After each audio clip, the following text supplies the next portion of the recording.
I'm so sorry. 2 bunches of varlets trod in the mud, a full day's wages. Vinny! Vinny, go and find a cab! Yes, Mother. Oh, he's your son, is he? Well, if you'd done your duty by him as a mother should, you wouldn't let him spoil a poor girl's flowers and then run away without paying. Well, go about your business, my girl. You wouldn't go off without paying either. 2 bunches of varlets trod in the mud. Phew, good heavens. Oh, sir, is there any sign of it stopping? I'm afraid not. It's worse than before. Oh, dear. If it's worse, it's a sign it's nearly over. Cheer up, Captain. I have floured off a poor girl. I'm sorry, I haven't any change. Oh, I can change half a crown. Here, take this for 2. I told you, I'm awfully sorry. I haven't... Oh, wait a minute. Oh, yes. Here's 3 halfpence, if that's any use to you. Thank you, sir.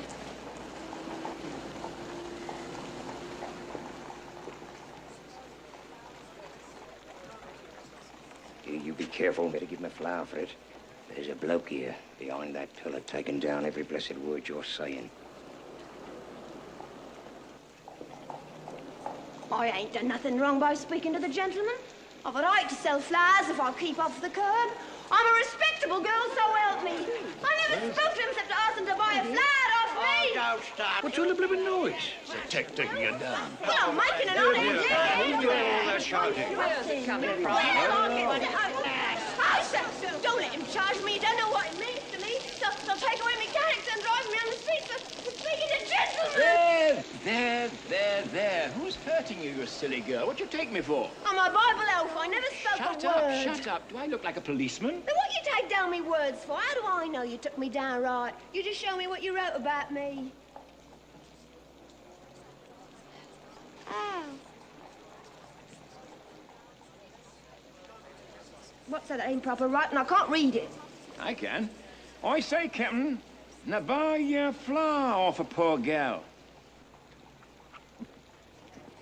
Oh, it's because I called him Captain. I meant no harm. Oh, so don't let him lay charge against me for words like that. I'll make you don't know no what... charge. Really, sir, if you are a detective, you needn't begin protecting me against molestation from young women until I ask you. Anyone could tell the girl meant no harm. He ain't no techie, he's a gentleman. Look at his boots. How are all your people down at Chelsea? Who told you my people come from Chelsea? Never mind, they do. How'd you come to be up so far east? You were born in Lisson Grove. Oh, what harm is there my leaving Lisson Grove? It wasn't fit for a pig to live in and I had to pay 4 and 6 Live a where week. you like, but stop that noise. Come, he can't touch you. You've a right to live where you please. I'm a good girl, Yes, I yes, am. yes. Where do I come from? Hoxton. Well, who said I didn't? Blimey, you know everything, you do. You, sir, do you think you could find me a taxi? I don't know whether you've noticed it, madam, but it stopped raining. You can get a motor bus to Hampton Court. Well, that's where you live, isn't it? What impertinence. Yeah, tell him where he comes from. You want to go fortune-telling? Cheltenham, Harrow, Cambridge, and, India? Quite right. Blimey, he ain't a tech. He's a bloomin' busybody. If I may That's ask, what sir, he do you is. do this sort of thing for a living at a music hall? Well, I have thought of it. Perhaps I will one day. He's no gentleman. He ain't interfere with a poor How girl. do you do it, may I ask? Simple phonetics, the science of speech. That's my profession. Also my hobby. Anyone can spot an Irishman or a Yorkshireman by his brogue, but I can place a man within 6 miles. I can place him within 2 miles in London, sometimes within 2 streets. Ought to be ashamed of himself, unmanly cow. Is there a living in that? Oh, yes, quite a fat He one. mind his own business and leave a poor girl to... Woman! Cease this detestable boo-hooing instantly, or else seek the shelter of some other place of worship. I've a right to be here if I like, same as you. Woman who utters such disgusting and depressing noises has no right to be anywhere, no right to live. Remember that you're a human being with a soul and the divine gift of articulate speech.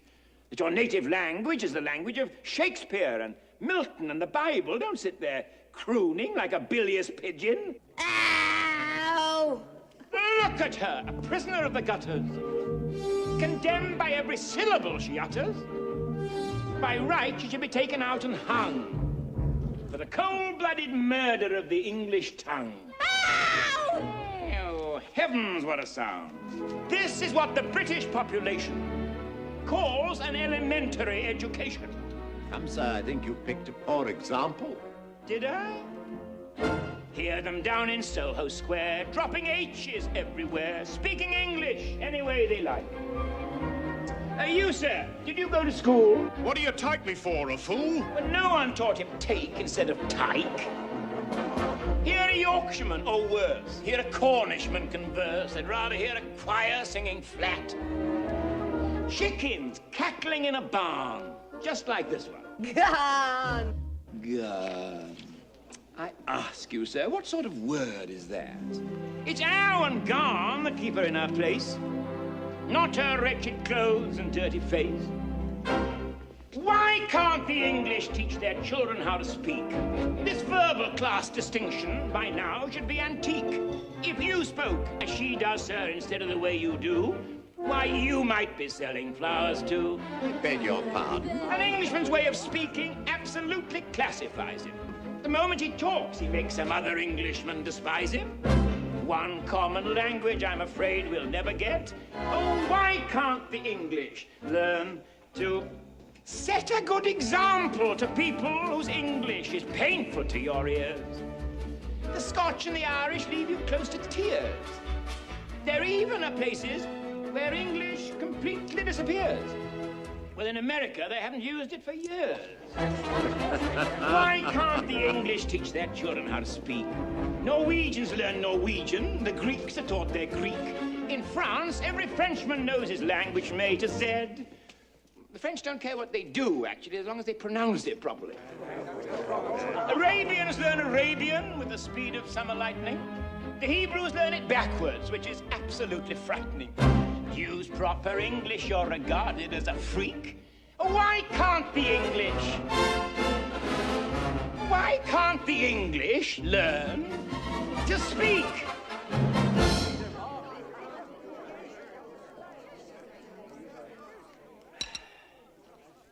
Thank you. You see this creature with her curbstone English, the English that'll keep her in the gutter till the end of her days? Well, sir, in 6 months I could pass her off as a duchess at an embassy ball. I could even get her a job as a lady's maid or a shop assistant, which requires better English. Ew, what's that you say? Yes, you squashed cabbage leaf. You disgrace to the noble architecture of these columns. You incarnate insult to the English language. I could pass you off as the Queen of Sheba.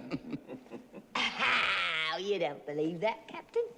Anything's possible. I myself am a student of Indian dialects. Are you? Do you know Colonel Pickering, the author of Spoken Sanskrit? I am Colonel Pickering. Who are you? I'm Henry Higgins, author of Higgins' Universal Alphabet. I came from India to meet you. I was going to India to meet you. Higgins! Pickering!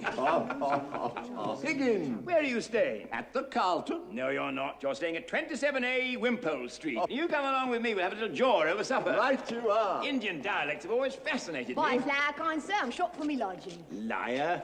You said you could change half a crown.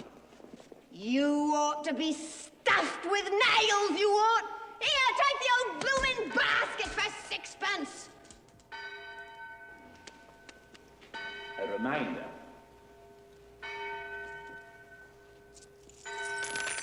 How many are there, actually? How many what? Indian dialects. No fewer than 147 distinct languages are recorded as vernacular.